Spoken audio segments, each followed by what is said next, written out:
Hello everyone. Seeing as we had so much fun with the Olmec stoneheads, let's have another investigation from the Brereton's Phantasmagoria, a compendium of monsters, myths and legends.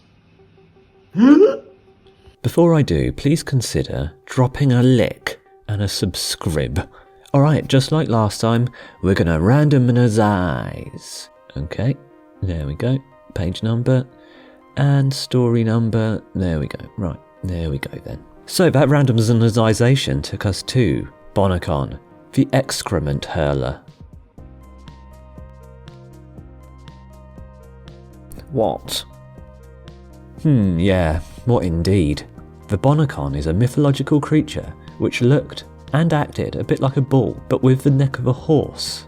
Its horns, however, are turned the wrong way round. I can't think of any good evolutionary reason for this, but my best guess is that they developed this way so they could give anyone riding them some reins. Hi everyone. Hi! Just so you get an idea of what the Bonacon looked like, I'll draw it. So it's got a back and around the body. Has its legs, just usual, like hoofs.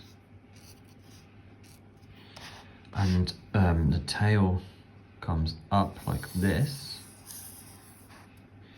And then it says it's got a horse's head, like a mane. Probably quite sad, but then it's got the horns, remember, that point that way, like this.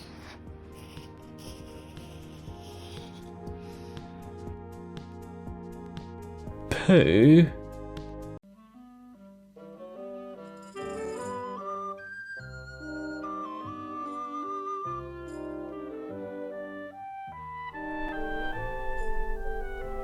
Hi. This afternoon I'm going to read to you from the Aberdeen Bestiary. Enjoy. For protection, which its forehead denies this monster, is furnished by its bowels. For when it turns to flee, it discharges fumes from the excrement of its belly over a distance of 3 acres, the heat of which sets fire to anything it touches. In this way, it drives off its pursuers with harmful excrement. See you next week. Bye. Coming back to the drawing then, I need to put some extra detail in. So,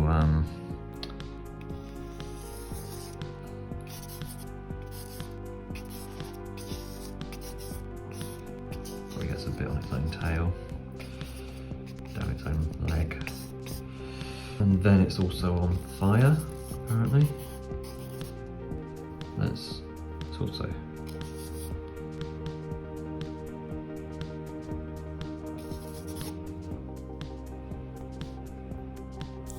When? The first description comes from Pliny the Elder, a Roman philosopher amongst other talents. He lived from around AD 23ish and said that the Bonacon would shit all over everyone in self-defense, and anyone who would touch his burning shit would die in flames. The Bonacon was also mentioned in some medieval bestiaries, including the Aberdeen one I read from earlier, which dates back to around circa 1200. Wah.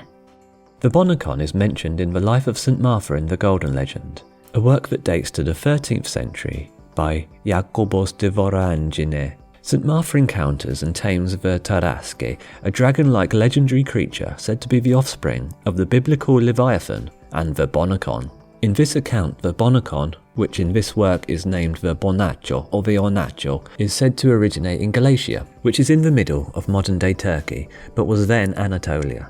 So what's the big question then?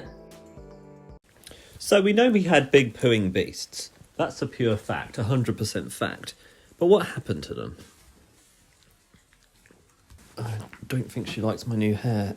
In medieval English, the word cacafuego meant spitfire. But in this case, for spit means shit. Do you like my hair? For the last week, I've been hoping to catch a glimpse of a Bonacon. But whilst I've been walking around, I've had a think. The Bonacon, as a species, shat itself to death.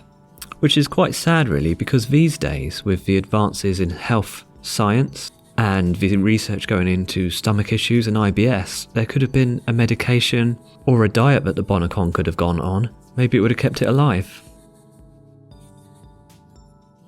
Despite all this evidence for the Bonacon, both from Roman times to my potential sighting in the woods today, I'm going to have to put this one down as unexplained.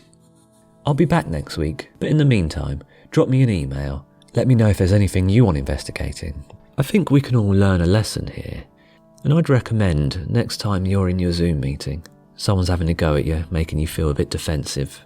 Pop your trousers, your pants down, your underwear down, turn around and poo all over your webcam.